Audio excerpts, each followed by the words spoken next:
বিশ্ব আলোকচিত্র দিবসে 3 দিনের আলোকচিত্র প্রদর্শনী ফটোগ্রাফিক সোসাইটি অফ মুর্শিদাবাদের শনিবার বহরমপুরে শিল্পতীর্থে সূচনা হয় এই আলোকচিত্র প্রদর্শনীর।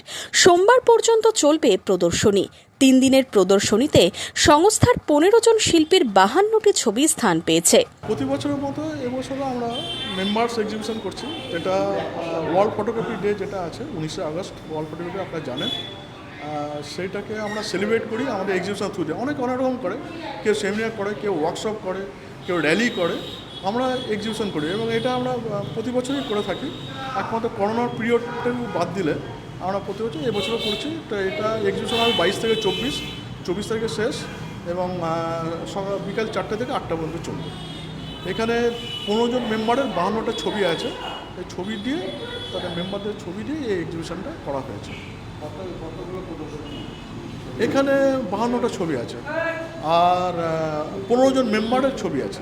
প্রকৃতি থেকে জীববৈচিত্র্য, মানুষের জীবনের অধ্যায় ক্যামেরায় বন্দী হয়েছে। বিকেল 4টে থেকে রাত 8টা পর্যন্ত সকলের জন্য খোলা থাকছে প্রদর্শনী। Bureau report, imagine community media.